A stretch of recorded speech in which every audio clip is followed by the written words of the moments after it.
নমস্কার বন্ধুরা, আমি আজ আপনাদের জন্য এমন একটি গল্প নিয়ে এসেছি যা এক নারীর কাছ থেকে এসেছে যিনি তার নাম প্রকাশ করতে চাননি। গল্পটি এতটাই আবেগঘন, এতটাই রোমাঞ্চকর যে আমি না পড়ে থাকতে পারিনি। এই গল্পটি শুধুমাত্র তাদের জন্য যারা গভীর প্রেমের টান বুঝতে পারেন, যারা নিষিদ্ধ ভালোবাসার টানে নিজেদের হারিয়ে ফেলতে ভয় পান না। আর হ্যাঁ, পুরো গল্পটি মন দিয়ে শুনবেন, কারণ গল্পের কোথাও আমি আমার ব্যক্তিগত আইএমও নাম্বারটি দেব। সেই নাম্বারটি পেতে হলে আপনাকে পুরো গল্পটি শুনতে হবে, প্রতিটি শব্দ, প্রতিটি অনুভূতির সাথে নিজেকে জড়িয়ে নিতে হবে। আমার নাম অরুন্ধতী, তবে এই গল্পে আমি রমা নামে পরিচিত হব। আমার গল্প শুরু হচ্ছে এক অন্যরকম পরিস্থিতি থেকে। আমার কাজিন ভাই রঞ্জন তার স্ত্রী থেকে আলাদা হয়ে যায়। রঞ্জনের স্ত্রী ছিল মেঘা। মেঘা এক চমৎকার মেয়ে ছিল, কিন্তু নিয়তির লীলা বোঝা বড় দায়। তাদের বিবাহ বিচ্ছেদ হয়ে যায়। বিচ্ছেদের পর মেঘা তার বাবা অর্থাৎ আমার কাজিন ভাইয়ের প্রাক্তন শ্বশুর অর্থাৎ আমার অমলেন্দু কাকার কাছে ফিরে আসে, আর সেখানেই আমার জীবন এক নতুন মোড় নেয়। আমার নিজের জীবনে তখন চলছিল এক শূন্যতা। স্বামী সুমন বছর দুয়েক আগে আমাকে ছেড়ে চলে গেছে, কারণ সে বলতো আমাদের মধ্যে আর সেই পুরনো টান নেই। আমি একাকী হয়ে গিয়েছিলাম। আমার দিন কাটত নিজের ফ্ল্যাটে, একাকী, স্মৃতির আনাগোনার মধ্যে। আমার পরিবার, বিশেষ করে আমার মা, সবসময় চাইতো আমি যেন আবার বিয়ে করি, কিন্তু আমার মন মানতে চাইত না। আমার মনে হতো এই শূন্যতা, এই একাকিত্বই আমার নিয়তি। এমনি এক সময়ে রঞ্জনের ডিভোর্সের খবর শুনে আমি একটু ভেঙে পড়েছিলাম। রঞ্জন আমার ছোটবেলার বন্ধু, কাজিন ভাই। তার এই অবস্থা দেখে আমার খুব কষ্ট হচ্ছিল। মেঘার কথা মনে পড়ে গেল। বিচ্ছেদের পর ও কোথায় আছে, কি করছে, কিছুই জানতাম না। তাই আমি ঠিক করলাম একবার খোঁজ নেব। আমার এই খোঁজ নেওয়াটাই যে আমার জীবনে এত বড় ঝড় নিয়ে আসবে তা আমি খুনাক্ষরেও টের পাইনি। আমি ফোন করলাম অমলেন্দু কাকাকে। উনি মেঘার বাবা, কিন্তু আমারও খুব আপনজন। ছোটবেলা থেকে দেখে আসছি। আমাদের পারিবারিক অনুষ্ঠানে সবসময় তিনি থাকতেন। তার সাথে আমার একটা অন্যরকম সম্পর্ক ছিল, যেন একজন স্নেহময় পিতৃসমবন্ধু। আমি তার কাছে মেঘার খোঁজ নিতেই উনি জানালেন মেঘা তাদের বাড়িতেই আছে। আর সেখানেই আমার প্রথম অমলেন্দু কাকার সাথে দেখা হয়, মেঘার বাড়িতে। সেই প্রথম দেখা। মেঘার বাড়িতে আমি গিয়েছিলাম শুধু মেঘার সাথে দেখা করতে, কিন্তু সেখানে অমলেন্দু কাকার উপস্থিতি আমার সমস্ত মনোযোগ কেড়ে নিল। বয়স তার হয়তো 60-এর কাছাকাছি, কিন্তু তার চেহারায় একটা অন্যরকম আকর্ষণ ছিল। চুলের কিছু অংশের উপলি রেখা, কিন্তু চোখে মুখে বুদ্ধির দীপ্তি। কথা বলার ভঙ্গিতে একটা গভীরতা। আমার কেন যেন মনে হলো এই মানুষটি একজন অসাধারণ ব্যক্তিত্বের অধিকারী। মেঘার সাথে কিছুক্ষণ কথা বলে আমি চলে আসব ভাবছিলাম, কিন্তু অমলেন্দু কাকা আমাকে বসতে বললেন, একটু চা খেতে বললেন। আমি না করতে পারিনি। সেদিন প্রথমবার তার সাথে অনেকক্ষণ কথা হলো। আমার নিজের জীবনের কথা, আমার একাকিত্বের কথা সব বললাম। তিনি মন দিয়ে শুনলেন। তার চোখে মুখে একটা সহানুভূতি ছিল, যা আমি অনেকদিন পর অনুভব করছিলাম। তিনি বললেন, রমা, জীবনে সব শেষ হয়ে যায় না, নতুন শুরু সবসময় সম্ভব। তার এই কথাগুলো আমার মনে একটা আশার আলো দেখালো। তবে সেই মুহূর্তে আমি বুঝতে পারিনি তার এই কথাগুলোর মধ্যে কতখানি সত্য লুকিয়ে আছে, আর সেই সত্য কতখানি বিপজ্জনক। কিছুদিন পর আবার দেখা হলো, কারণ মেঘা আমাকে প্রায়ই ডাকত। অমলেন্দু কাকাও সেখানে থাকতেন। প্রতিবার দেখা হলেই তার সাথে কথা হতো।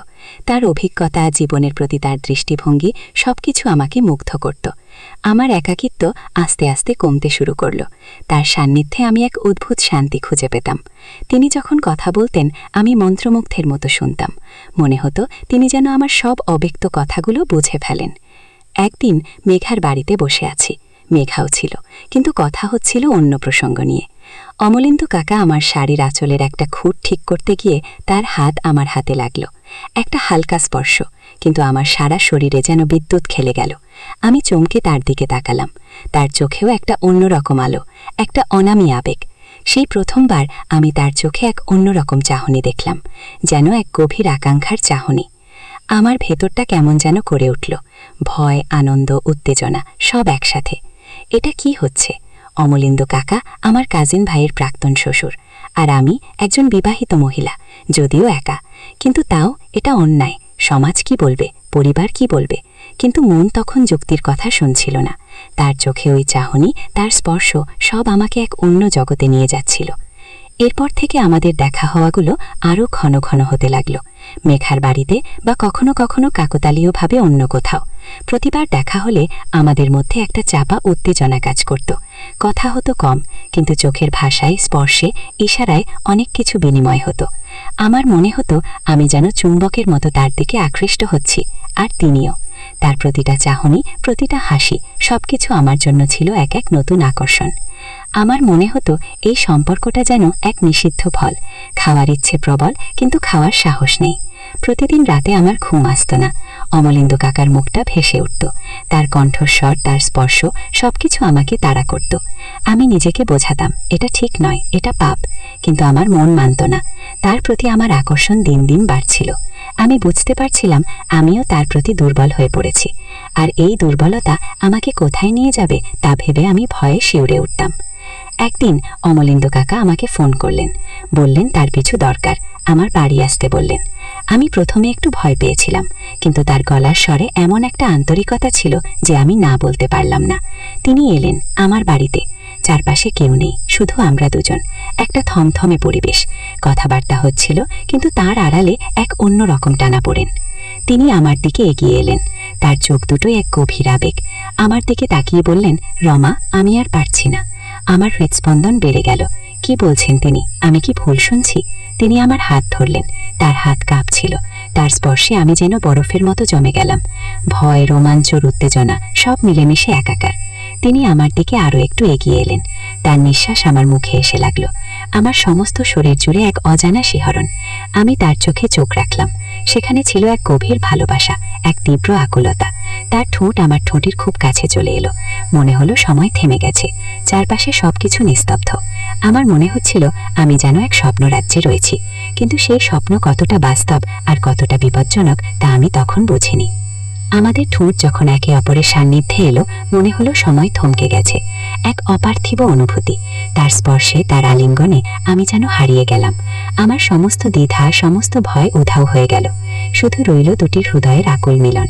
তার ঠোঁটের উষ্ণতা, তার নিঃশ্বাসের বাতাস, সবকিছু আমাকে এক অন্য জগতে নিয়ে যাচ্ছিল।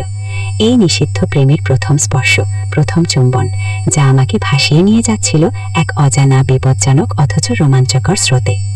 কিন্তু এই অভিসার এখানেই কি শেষ, নাকি এই শুরু? আমাদের এই নিষিদ্ধ ভালোবাসার শেষ কোথায়? এই প্রশ্ন নিয়ে আমি আপনাদের সামনে এই গল্প ছেড়ে যাচ্ছি। আপনারা কি ভাবছেন?